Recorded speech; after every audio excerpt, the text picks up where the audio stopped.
Nós somos a primeira igreja batista em Itapevi. Que a mensagem a seguir possa abençoar sua vida. Neste mês de junho, nós temos sido desafiados a olhar para dentro de nós e vermos como nós temos lidado com algumas questões a partir dessa ótica de viver sob a direção de Cristo. Nós temos trabalhado a série Vivendo sob Nova Direção. E nós temos dito que viver sob nova direção é viver sob a direção de Cristo, e não sobre a nossa própria direção, e não sob a direção que muitas vezes a sociedade emergente quer colocar sobre nós, mas viver à luz da palavra de Deus, sob a direção de Cristo. E hoje especificamente nós vamos conversar um pouco sobre algo muito importante. Nós vamos falar sobre perdão. O tema de nossa mensagem é libertando-se do ciclo da amargura. Meu objetivo é levar cada um de vocês, no fim dessa mensagem, a tomar a decisão de perdoar. Perdoar todos aqueles que lhe ofenderam, que lhe causaram algum prejuízo, para que vocês possam romper com o ciclo de amargura.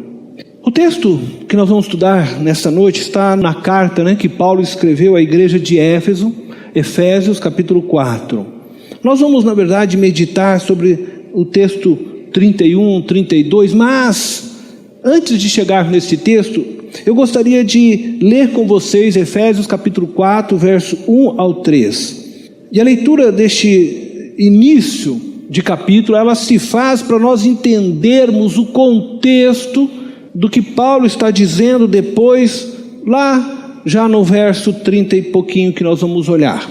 Paulo inicia o capítulo 4 de sua carta, convocando os irmãos de Éfeso a viverem de forma digna da vocação que receberam em Cristo Jesus. E ele descreve nessas primeiras linhas o que seria esse viver de forma digna. Então, diz assim: como prisioneiro no Senhor, rogo-lhes que vivam de maneira digna da vocação que receberam. Sejam completamente humildes e dóceis, e sejam pacientes, suportando uns aos outros com amor. Façam todo o esforço para conservar a unidade do Espírito pelo vínculo da paz. Bom, eu não vou me aprofundar muito nestes versos, que não é o meu objetivo, mas rapidamente eu quero deixar algumas coisas claras. Paulo, ele está pensando na unidade da igreja. Paulo está pensando que os irmãos precisam viver em amor. É isso que Paulo, em resumo, está pensando. Tanto que depois, quando nós chegamos no capítulo 5, ele está falando de como vivemos esses relacionamentos, marido e esposa, pais e filhos, patrões e empregados. Mas antes de chegar nessa relação mais pessoal, ele está pensando na unidade da igreja como um todo. E ele diz que nós temos que nos esforçar. Façam todo o esforço para conservar a unidade do Espírito. E ele já deixa, nas linhas anteriores, a deixa para como conservarmos a unidade. Então ele diz, sejam completamente humildes. Nós sabemos que humildade é a ideia de considerar o outro superior a si mesmo.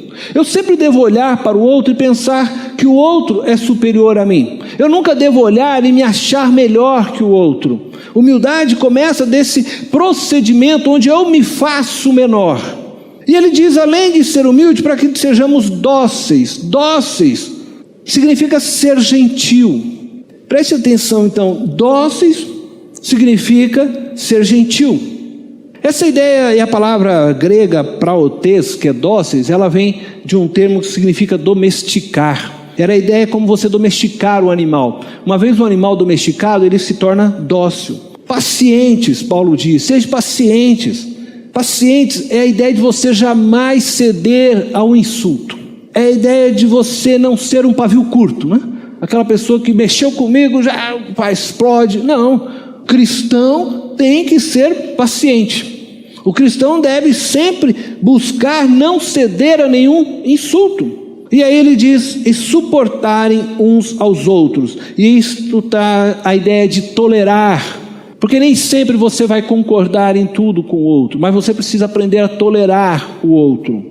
É dessa forma que Paulo está dizendo que nós vamos manter a unidade, o vínculo da paz. Na medida que cada um de nós nos esforçamos para isto, nós fazemos com que haja paz entre nós. Então às vezes eu vou ser humilde, muitas vezes, outras vezes vou ser dócil, outras vezes eu preciso ser paciente, outras vezes eu preciso tolerar determinadas coisas em prol da unidade da igreja.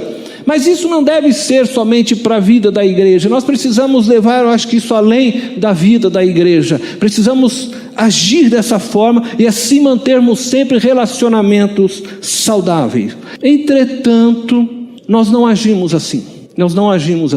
Nós acabamos agindo de forma diferente. Quando nós agimos de formas diferentes, quando nós agimos sem sermos humildes, dóceis, não sendo pacientes, não tendo tolerância para com o outro, nós acabamos criando entre nós problemas, brigas, contendas, rixas, e estas coisas todas produzem em nós amargura.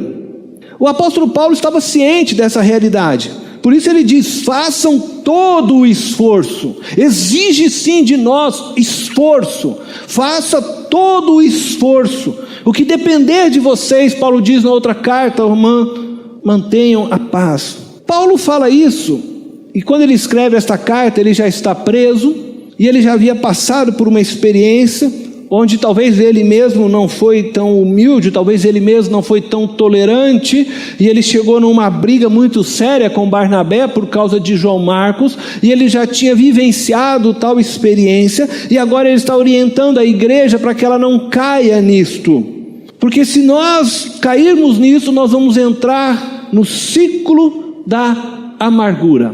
Algumas pessoas, elas entram no ciclo da amargura através de experiências doloridas na vida, não por causa de uma rixa na igreja, não por causa de um momento em que não tolerou alguma coisa, nem sempre por causa de uma falta de humildade, mas às vezes as pessoas entram no ciclo da amargura porque viveram experiências traumáticas na vida, experiências muito doloridas.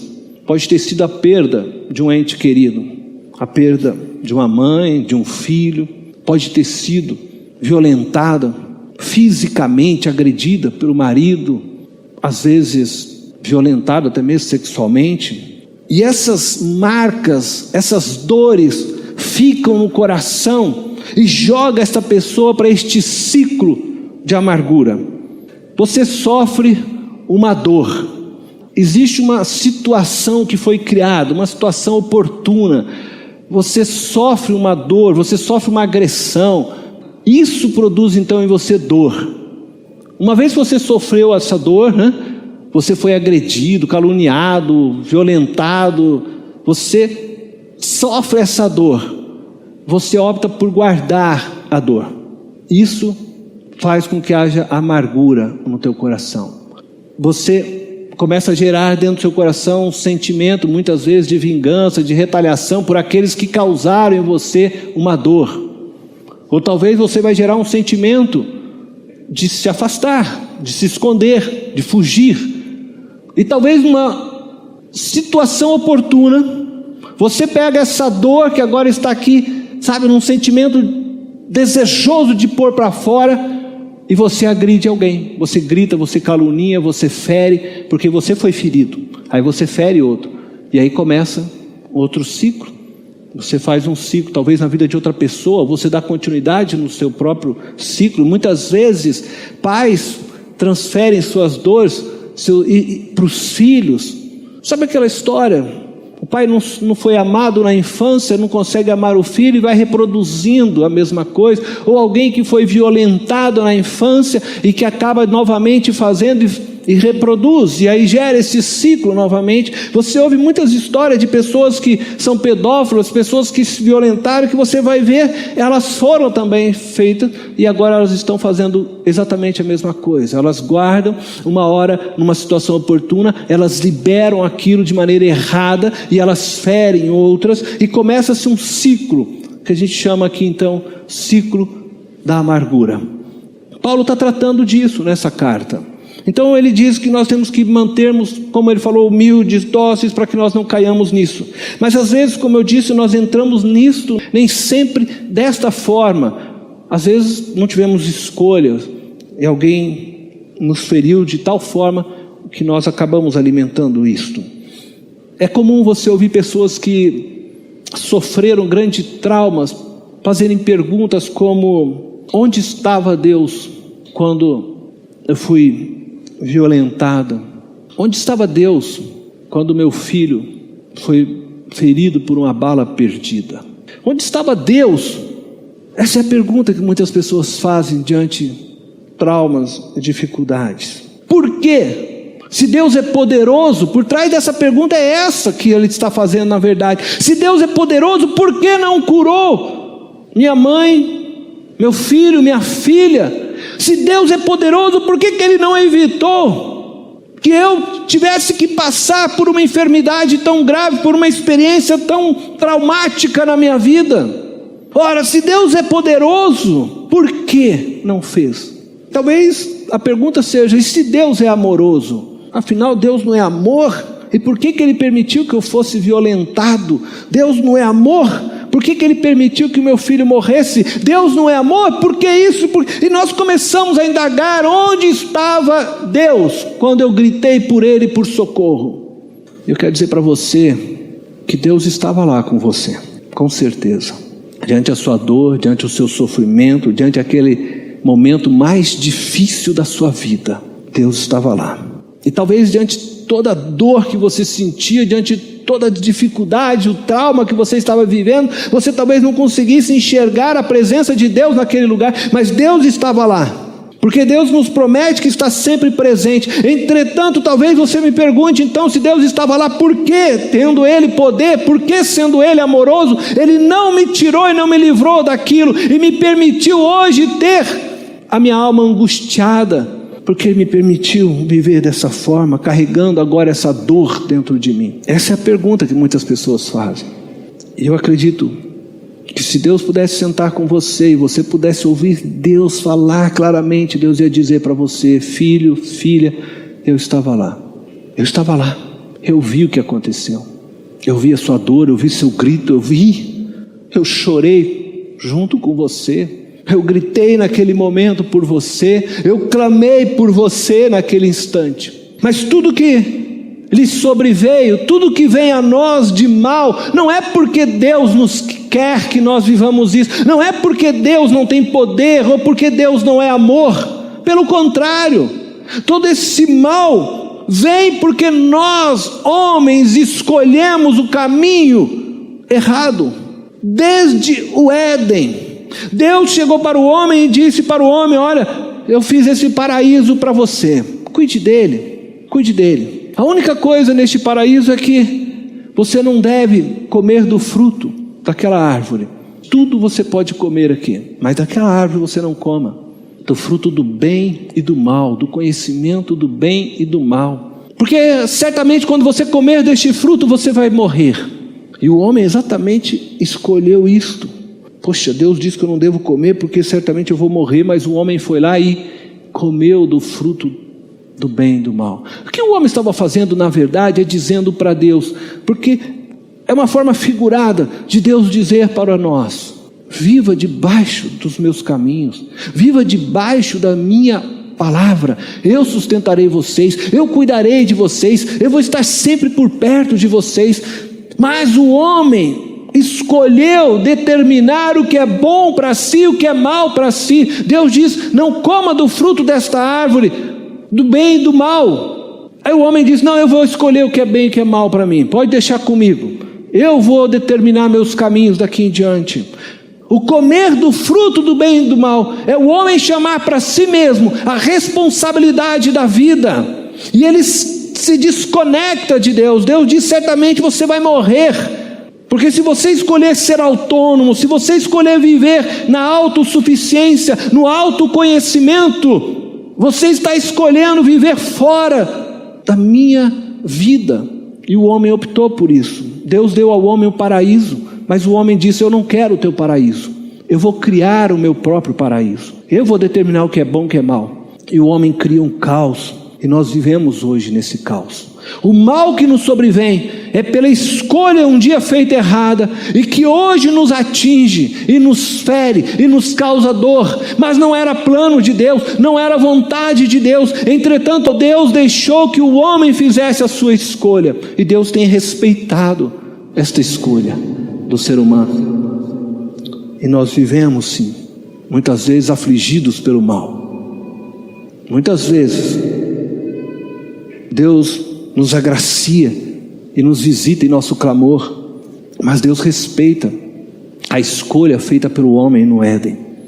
E hoje, quando nós não sabemos mais lidar com o sofrimento, nós ficamos presos a este ciclo de amargura, porque não sabemos como lidar.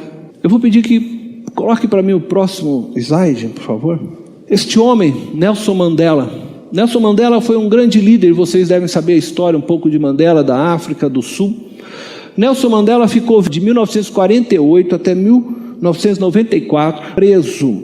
Mandela foi preso porque ele era contra um regime de segregação racial que acontecia na África do Sul, no seu país, o apartheid, que nós chamamos aqui. E Mandela ficou preso. Quando Mandela saiu depois de longos anos, ele diz essa frase. Ele foi preso injustamente, lutando por uma causa injusta, uma segregação racial, e esse homem então foi preso, e ele podia guardar no seu coração amargura, podia guardar no seu coração ódio, mas quando ele sai, ele diz o seguinte: quando eu saí, ele está referindo à prisão, em direção ao portão que me levaria à liberdade, eu sabia que se eu não deixasse minha amargura e meu ódio para trás, eu ainda estaria numa prisão. Pessoas que não decidem abandonar a amargura, ela fica presa naquele ciclo que eu falei para vocês, e fica produzindo isto. Mas então eu quero conversar com vocês e dizer que uma vez que esse conflito se estabelece em nós, nós precisamos romper com ele. E essa é o meu alvo hoje nessa noite com vocês, a partir do texto de Paulo, Efésios capítulo 4, verso 31 e 32, Paulo nos orienta como romper com este ciclo de amargura. Ele descreve como nós não chegarmos nele no capítulo inicial, como nós falamos logo no início, nos primeiros versos. Ele nos orienta, mas ciente de que o ser humano tem um coração duro. Paulo sabe que ele poderia enfrentar sim, passar por isso. Aí Paulo chega e diz agora para nós: livrem-se de toda amargura, indignação, ira, gritaria e calúnia, bem como de toda maldade. Sejam bondosos e compassivos uns para com os outros, perdoando-se mutuamente, assim como Deus perdoou vocês em Cristo. Verso 31 e 32. Veja, Paulo está nos dando o caminho para nós rompermos com este ciclo de amargura. E eu quero dizer que essas palavras não servem somente para a nossa relação como igreja, mas elas servem para todas as nossas relações, dentro da igreja, fora da igreja, no casamento, na relação com os filhos, com o patrão, que você possa guardar o que Paulo está dizendo aqui no seu coração. Então eu quero dizer o seguinte: Paulo está nos chamando para nós rompermos com o ciclo da amargura. Eu vou pedir para colocar o outro PowerPoint, por favor. Veja, se você estiver neste ciclo, você precisa chegar aqui por um fim. Quando você se deparar com a tua dor, você precisa dar um passo diferente. Você não pode simplesmente continuar optando em guardar a amargura. Você não pode alimentar a dor no seu coração. Você não pode continuar alimentando indignação e ira. É isso que Paulo está dizendo. Você não pode mais fazer isso. Livrem-se de toda a amargura, de toda indignação e ira. O apóstolo primeiramente nos recomenda a nos libertarmos de alguns sentimentos, porque este sentimento nos aprisiona. A amargura é um ressentimento prolongado, na palavra grega, ressentimento prolongado. A ideia de ressentimento é um sentimento que sempre volta ao nosso coração. Ressentimento, sentimento que está sempre voltando em nós, e ele vai se alastrando, ele vai tomando nosso corpo, nosso ser, a nossa alma como um câncer. Por isso ele diz que nós precisamos nos livrar dele. Precisamos nos livrar da indignação. Indignação é a ideia de cólera, é aquela raiva que emerge diante de injustiças e afrontas. É aquele sentimento que você tem muitas vezes quando você liga o jornal e você vê aqueles homens corrompendo e fazendo tantas coisas erradas, e você fica o quê? Indignado. E ele diz o quê? Livre-se da indignação. É aquele sentimento que você tem quando você está dirigindo lá o seu carro e alguém passou à sua frente na fila, e você fica o quê? Indignado. O problema da indignação é que nós começamos a alimentar a indignação, e quando você perceber, essa indignação se transformou em ira. Ira nasce da indignação. Você vai alimentando, aí você fica bravo porque o cara passou hoje na tua frente lá, cortou a fila, no segundo dia ele corta a fila de novo, você fica bravo, no terceiro, aí você começa a ficar irado, e qualquer dia, quando você menos espera, você pega o carro e joga nele na hora que ele for passar. Você está tão irado, porque você foi alimentando este sentimento dentro de você, indignação, e vai transformando você numa pessoa amarga. Elas estão todas entrelaçadas. É difícil até dizer qual vem primeiro, né? Mas eu acho que a indignação gera ira, e essa ira, quando ela não se explode, transforma você na pessoa amarga. Você vai guardando a amargura. Você não joga o teu carro, mas toda vez que aquele cara faz aquilo dentro de você, aquilo, sabe? Você está quase orando para ele bater o carro. Deus, faz ele bater o carro. Não é justo ele fazer isso. Por quê? Você está amargo dentro de você. Você está guardando isso dentro de você. É o desejo de vingança. Começa a ter aquela, sabe? A ira a gente quer vingar, a gente quer fazer justiça própria, né? E Paulo está dizendo, se livre disso. Se livre. É uma ordem, é imperativo. Livrem-se desses sentimentos errados. Se você quer ficar livre da amargura, primeiro você precisa se livrar dos sentimentos errados. Segunda coisa que ele pede para você se livrar é de atitudes erradas. Verso 31, na continuidade, ele diz assim: gritaria, calúnia, bem como toda maldade. Primeiro ele fala de sentimentos que não podem ser guardados por nós. Livrem-se desses sentimentos. Quando você se deparar com alguma situação onde as pessoas te ferirem, livre-se da amargura, livre-se da indignação, livre-se da ira. Não deixe estas coisas começar a tomar o seu coração. Mas ele também fala para você se livrar das atitudes erradas. E eu entendo que Paulo fala das atitudes depois dos sentimentos, porque elas acabam por acontecer na medida que eu guardo esses sentimentos. Livre-se de toda gritaria. E a ideia aqui é aquela gritaria que acontece numa discussão. Você começa a falar alto. Você, quando grita, você torna público algo que deve ser tratado no privado. Você começa a espalhar, né? Imagina, não aconteceu aqui com você, espero que não aconteça, mas imagina que você vá numa loja, e você então é maltratado naquela loja, e aí você vai e começa então a conversar com a pessoa. Não, vocês não estão me tratando bem, mas daqui a pouco você vai subindo a voz, daqui a pouco você está gritando na loja toda, para todo mundo, né? Que você não está sendo bem tratado. Isso é gritaria, sabe? É uma atitude onde você torna público aquilo que deveria ser tratado no privado. Cuidado com isso. E quando você grita, mesmo se você tiver razão, você acaba por perder a razão, né? Porque você já começou a fazer uma coisa que não deveria fazer. Aí ele diz também para nós nos livrarmos de uma outra atitude. Essa atitude de calúnia. Às vezes essa atitude vem, como eu disse, pela questão de que você começa a ficar indignado, você se ira e você quer fazer algo, você não aguenta mais, e quando você vê, de repente você está fazendo isso. Você está falando mal de alguém. Isso é calúnia. Falando mal de alguém, criando ou intensificando algum fato. Não faça calúnia, sabe? E outra coisa, né? Crente gosta de fazer calúnia, falando assim, vamos orar? É um negócio perigoso esse, né? Sabe assim, eu ouvi dizer que o irmão, vamos orar lá para ele. Aí você começa a contar o que às vezes você nem tem certeza que é, você nem sabe, e você começa a queimar o nome daquele irmão. E às vezes isso é maldade pura. E aí Paulo diz para nós, né? Como de toda maldade.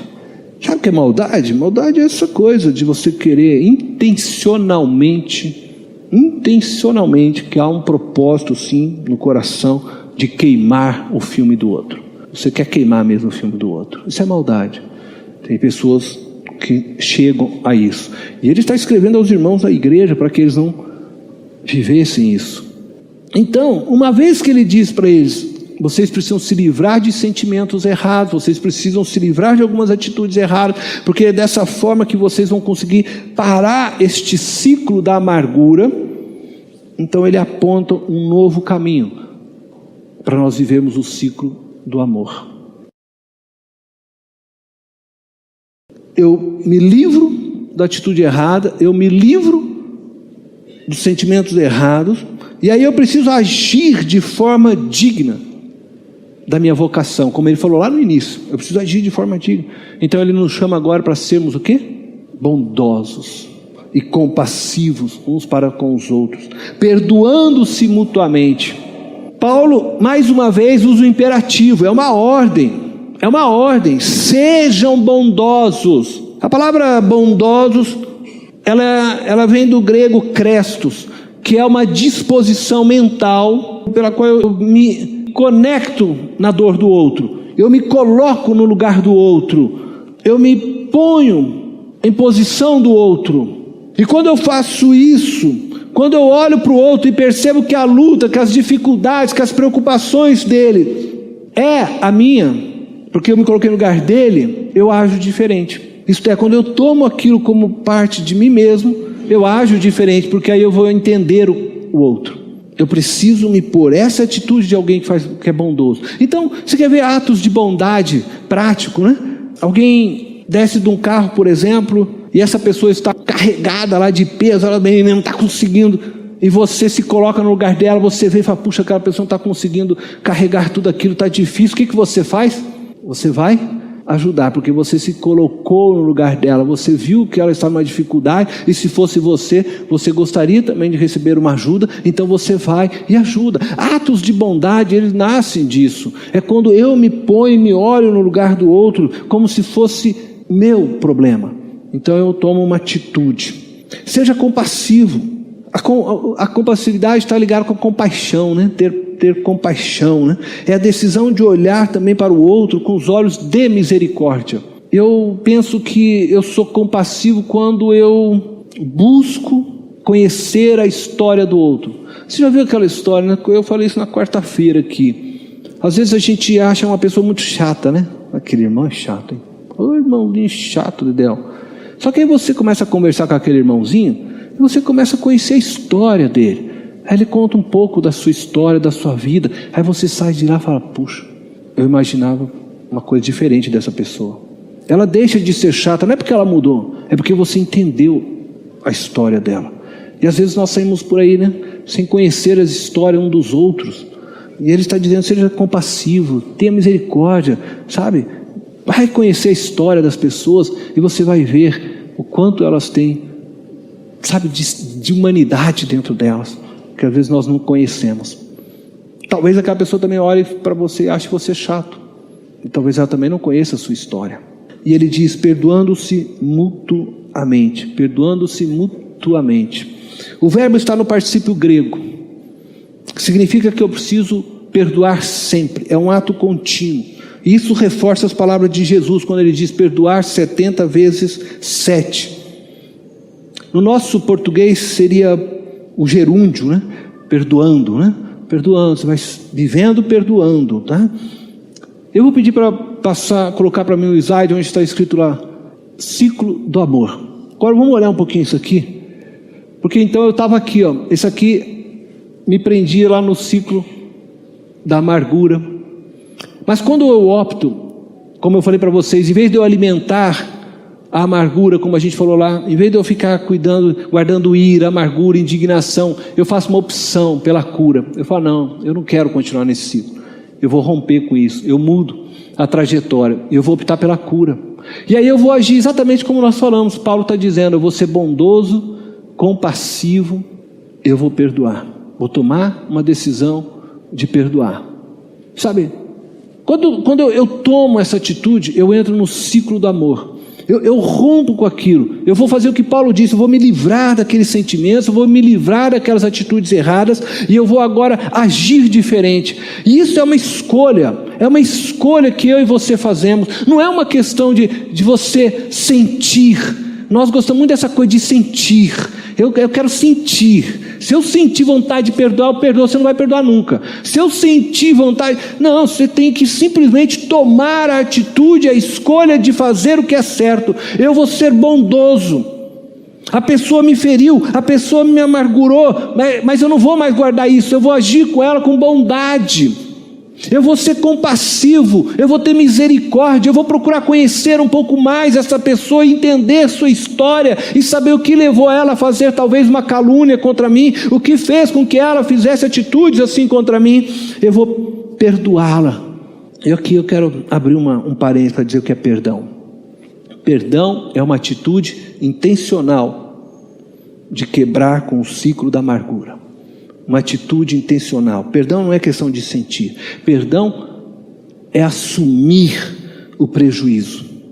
Quando eu digo para alguém, eu te perdoo, eu assumo o prejuízo que aquela pessoa me causou. Quando Deus na cruz colocou o seu filho e ele disse para você, eu te perdoo, ele assumiu o prejuízo do que você fez, das suas escolhas que vêm desde o Éden.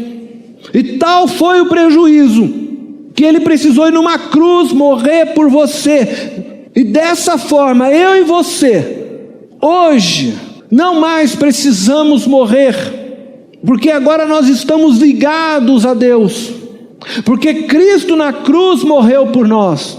Por isso a Bíblia diz que nós não morreremos, nós temos em nós a vida eterna. Nós vamos deixar esse corpo corruptível, você vai deixar, é o que nós chamamos de morte, né? Vamos desligar deste corpo. Mas você que creu em Cristo, que o aceitou, você tem vida eterna. Você vai deixar este corpo, mas vai viver com Cristo no seu reino para todo sempre. Um novo corpo incorruptível. É promessa de Deus. Mas entenda uma coisa, Deus assumiu o dano do que nós homens causamos no Éden. Deus assumiu o dano e não nos cobrou nada por isso. Perdoar é eu assumir o dano que alguém fez para mim. A pessoa me caluniou, falou mal de mim, falou mal lá do pastor Cornélio, falou, aí ela espalhou isso. Ela vem e fala, pastor, eu fiz um negócio errado, eu saí falando mal do senhor, eu quero pedir perdão. Aí eu digo para ela assim, eu te perdoo. Eu liberei ela de toda dívida que ela tinha contra mim. Agora, não tem como eu sair apagando o que ela falou. Ela foi lá, falou, está falado. A pessoa pega meu carro emprestado, aí sai correndo feito louco. Aí um cachorro cruza na frente, ele desvia do cachorro, bate o carro no poste. Aí chega para mim e fala assim, pastor, a chave do teu carro está lá no poste, lá amassadinho lá. Eu não tenho como pagar, eu pedi o carro emprestado porque eu já nem tenho carro, o senhor sabe que eu não tenho dinheiro, não tenho nada. Aí eu viro para a pessoa e falo, você está perdoada. Isso não fez com o carro desamassasse, não. Eu vou ter que pegar o carro, tenho que pagar o conserto, levar. Eu assumo o prejuízo de todo o dano, eu libero aquela pessoa. Você precisa perdoar as pessoas, entender que o perdão não é esquecer, não é porque a pessoa falou perdão que tudo apagou na minha memória. Não, perdão não é esquecer, nem ignorar o que foi feito. É simplesmente decidir liberar graça sobre aquela pessoa. Perdão tem endereço. Esse negócio de me perdoa por qualquer coisa, por tudo, não, isso aí não é assim. Não é assim. Perdão tem endereço. Quando você comete algo contra alguém, você tem que ser claro e dizer: eu te feri, eu te fiz isso, me perdoa? Eu te perdoo por isso. Perdão tem endereço. Sabe essa coisa de pessoa não... Porque aí você não assume, né? Que não quer assumir, né? É a mesma coisa chegar para Deus e falar assim: me perdoa por todos os meus pecados. Aí Deus vai, mas vamos ser específico, vamos conversar direito. O que você fez? Perdão tem endereço. Outra coisa, não perdoe somente quando as pessoas se arrependeram do dano que fizeram a você. Não, a pessoa não se arrependeu, eu não vou perdoar ela. Não é assim que a Bíblia ensina. Perdoe mesmo quando ela não reconhecer o seu erro. Perdoe. E mais uma coisa eu quero falar sobre perdão. Perdão é uma decisão que dá início a um processo de libertação de nossa alma. A gente pode voltar lá naquele quadro lá de novo? Do quadro lá da amargura. Fica aí, segura um pouco. Se eu não decidir perdoar, tá vendo aqui? Eu volto para cá. E volto para o ciclo da amargura. Se eu não tomar a decisão, eu volto para este ciclo. E eu vou alimentando de novo a amargura, a indignação que Paulo falou para mim me livrar. Aí eu fico gerando dentro de mim sentimentos ruins, vontade de vingar, de retalhar, e com uma oportunidade criada, talvez eu vou fazer exatamente o quê? Eu vou gritar, vou caluniar, vou fazer você maldoso com essa pessoa. Por quê? Porque eu alimentei isso. E aí vai gerar de novo naquele outro agora, porque agora eu feri aquela pessoa, ela também vai entrar. Mas se eu romper com isso, eu vou lá para o ciclo do amor. É o que Paulo está dizendo para nós. Vamos para o ciclo do amor. E aí eu quero dizer para você, nós temos que perdoar. Não é uma escolha, não é uma opção. E a Bíblia diz, Paulo termina dizendo lá em Efésios 4:32, assim como Deus perdoou você em Cristo. Perdoando assim como Deus perdoou você em Cristo. Paulo nos coloca na parede, não tem escolha. Jesus fez isso. Hoje, quando Fernando pregou aqui, ele falou lá do texto, que ele leu de Mateus, na oração do Pai Nosso, perdoa as nossas dívidas como? Assim como nós perdoamos. Sabe, quem conhece a graça de Deus, quem verdadeiramente conhece a graça de Deus, libera a graça para as pessoas. Libera a graça. Paulo nos põe nessa parede. Perdoe como Cristo, como Deus te perdoa em Cristo. E Deus te perdoa, só para que você se coloque um pouquinho, sem que você pedisse perdão. Ele já tinha morrido na cruz por você. Deus te perdoa de todos os seus pecados. Não foi daqueles pequenos, de todos os seus pecados. Dos mais grotescos que você possa ter feito na sua vida. Deus te perdoou. Deus perdoa de tal forma que Ele assumiu o prejuízo. E Ele foi para a cruz no seu lugar. Ele não te cobrou nada por isso. Ele não cobrou de você que você pagasse Ele por isso. Não. Ele se tornou sua justiça, assumindo os prejuízos do seu pecado. E porque Cristo nos perdoou, não temos o direito de não optarmos pelo ciclo do amor. Quem vive no ciclo do amor perdoa, porque quem ama perdoa. Quem ama tudo suporta. Quem ama tudo espera. Quem ama tudo crê. Quem ama, perdoa. Portanto, sejamos livres de toda amargura, indignação e ira. Sejamos livres de toda gritaria, calúnia e maldade, malícia. Sejamos sim, uns para com os outros, bondosos, compassivos e prontos a perdoar sempre. Mas a pessoa já fez perdoa. Tome a decisão de perdoar agora. Se há no teu coração amargura por alguma razão, tome a decisão de perdoar agora.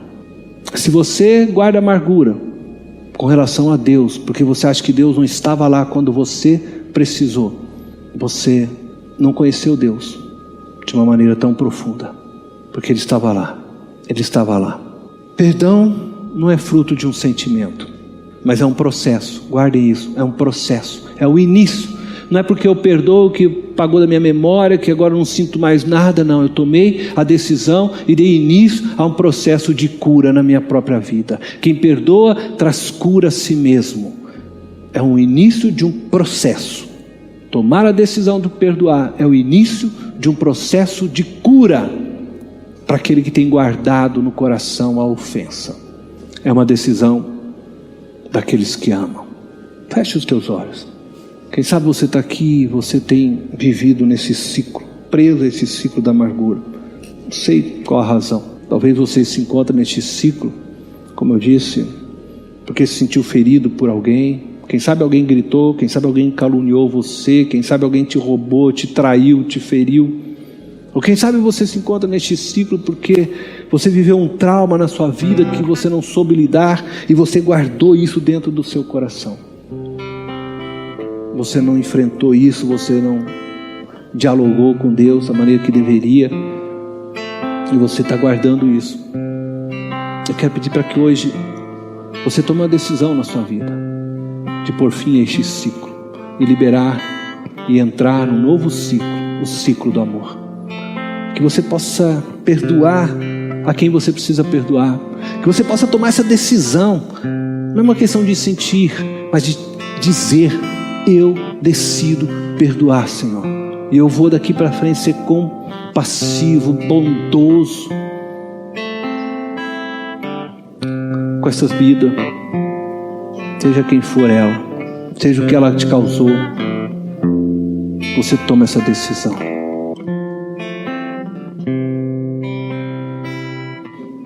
Eu quero orar por você agora. Se você tem alimentado ressentimentos, você hoje o teu coração disse: eu preciso perdoar. Eu preciso perdoar, quem sabe, meu pai que me feriu, minha mãe. Eu preciso perdoar meu irmão, eu preciso perdoar meu colega de trabalho, eu preciso perdoar o sócio que me roubou, eu preciso perdoar. Eu não quero mais guardar essa amargura, meu marido que me traiu, minha esposa que tem me traído. Eu preciso perdoar. Eu quero orar por você. Eu queria que ninguém abrisse os olhos agora. Você fica olhando a Deus. Mas você que precisa perdoar, eu queria só que você levantasse a sua mão onde você está. Eu quero pedir que Deus agora possa te visitar nessa noite. Que Ele possa tocar sobre você, liberando graça, para que você possa sair daqui nessa noite curado, com a decisão de fazer diferente daqui para frente, de agir diferente. Deus eterno e poderoso, eu clamo, Senhor, por estas mãos que estão levantadas e que, Deus, sabem que precisam tomar hoje uma decisão importante na vida delas, uma decisão que vai mudar a rota, o caminho, a direção de suas vidas. Eu oro, Deus, para que o Senhor dê graça, mas graça sobre graça a essas vidas, para que elas consigam, Senhor, a partir de hoje, não mais guardarem amargura, não mais guardarem ira, não mais viverem indignadas, nem alimentarem, Senhor, atitudes erradas para com estas vidas, mas para que elas consigam ser bondosas, compassivas, perdoadoras. Que hoje haja cura nessas almas, nesses corações, por louvor da Tua glória, Deus. Em nome de Jesus, que Teu Espírito possa tocar nessas vidas com bálsamo, como diz a palavra, o bálsamo de Gileade que escorria sobre aquele povo, curando, Deus. Que assim seja sobre este povo, que a graça do Senhor traga cura, que o Teu Espírito que em nós opera, Senhor, ajude eles a viverem agora a dimensão e o ciclo do amor, dia após dia, sempre tomando a decisão de viver no ciclo do amor, sendo elas também agora, Deus, pessoas que fluam o amor. Em nome de Jesus. Em nome de Jesus oramos. Amém. Esta foi mais uma mensagem especial da Primeira Igreja Batista em Itapevi. Que Deus te abençoe.